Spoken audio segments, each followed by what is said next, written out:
all the old gods are dead. But what will happen to the gods that we believe in today? Your God may be a particular religion, it may be science, it may be some cosmic belief in the universe, it may be atheism. But what will happen to it over time? Will it live forever? I think you know the answer, but let's walk through it.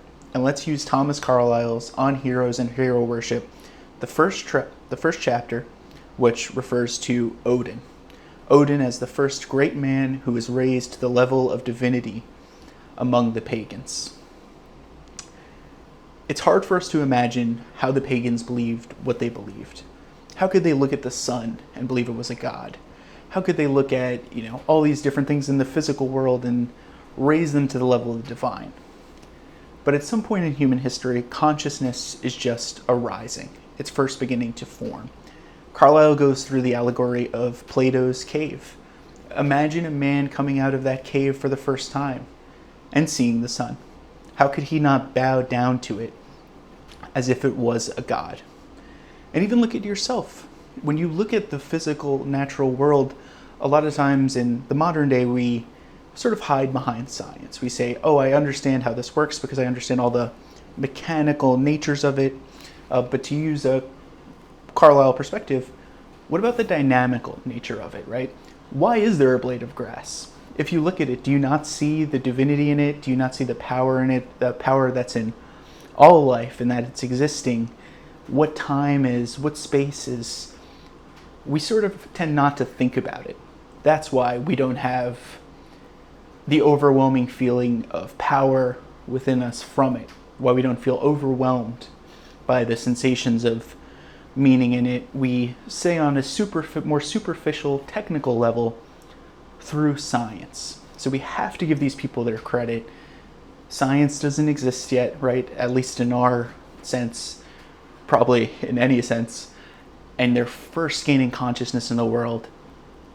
They would see the divinity in everything. And when they looked at a man who was a man of genius, who gave them knowledge, they would see the divinity in him as well, as if his message was straight from heaven. The first message of what is right and what is wrong, they would raise him to this level. That's the point that Carlyle is making to us. Some people might say, oh, well, religions, they're created by the elite to control people. That's probably true of the pagan religion as well, right? Many people think that about many modern day religions. Maybe they should ask that question about science, but that's another topic. Carlyle completely rejects that view. If something has power and force in the world, it has truth to it. That's why it exists. The most stark example of this is in his book on the French Revolution, right? Carlyle is a monarchist in a lot of ways, though he sees the trappings of monarchy, how it's failing at that time.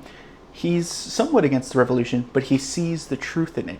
So he sees really both sides of the issue, that if something has this power, even if he disagrees with it politically, it has that truth. The same is true of this pagan religion. There's some truth there that leads to this silent faith that people have. Now, eventually, as things are dying, they do devolve into allegory, into just more superficial symbolism, but in their beginning, when they're gaining that strength, people believe it. We're gonna take that as a fundamental principle, that we can't just come up with some falsehood and spread it and people are willing to just automatically die for it. It's possible, but I don't think it really passes the experience filter of reality. People have a true faith in something, and that true faith, unless we want to believe this whole world is a lie, that true faith has to come from some truth. Now, I want to read you two passages from the work itself that speak about, one about Odin and one about Thor, to really further iterate the points that Carlyle is trying to make. So first, let's take a look at Odin. That the man Odin, speaking with a hero's voice and heart, as with an impressiveness out of heaven, told his people the infinite importance of valor, how man thereby became a god, and that his people, feeling a response to it in their own hearts, believed that this message of his and thought it a message out of heaven, and him a divinity for telling it to them.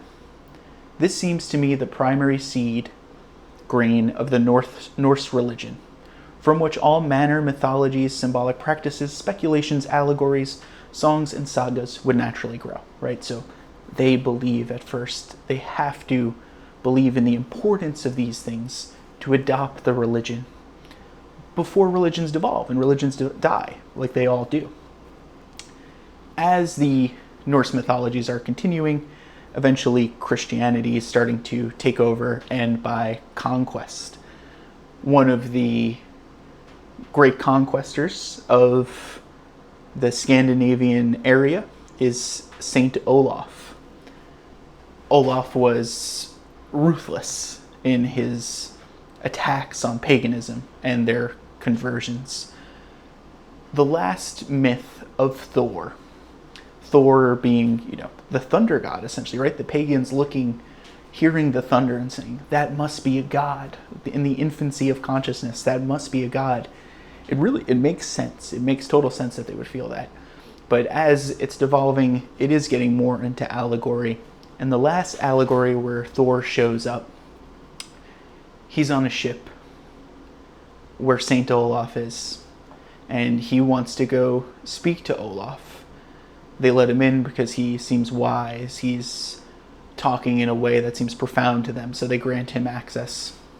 He gazes upon the landscape with Olaf, them both admiring it, and he says how Thor himself had, though Olaf doesn't know it's Thor at that point, had great conquests there himself before Olaf came and is starting his conquest. So I want to read that part to you right now. Yes, King Olaf, it is all beautiful with the sun shining on it there. Green, fruitful, a right fair home for you. And many a sore day had Thor, many a wild fight with the rock Yontis, I think I'm pronouncing that right, before he could make it so. And now you seem minded to put away Thor. King Olaf, have a care, said the stranger, drawing down his brows. And when they looked again, he was nowhere to be found. This is the last appearance of Thor on the stage of this world. And then he's gone. And then the pagan religion is gone. And somewhat in internet culture, you see it coming back today, but it is so formulaic. It is so far away from what Carlyle would have said is true faith in a religion, right? Like, people are saying, well, I'm pagan now for this, and that reason. It's just far away from what a real religion is when it's genuine. When I first read this passage, I'm a little soft. I cried. I legitimately cried. And I think it's because everything dies. Even gods die. I'm a Catholic. I have my own beliefs, and it's hard for me to reconcile the thought that, well, this pagan religion was so strongly believed, and yet it died away one day. What will happen to the religion I believe? It's possible we've found the right religion, or the all-encompassing religion that's true and will last forever, but it's also possible that 2,000 years from now, it might not be here. The same way paganism isn't here anymore, and people don't really devoutly believe. Even myself, I believe to an extent, but I don't have this same devoutness that the early Christians would have had, without a doubt. I'm way more of a scientific mindset in modern America, right? It makes a lot of sense that that would happen. But everything dies. Even the gods die. So, yeah.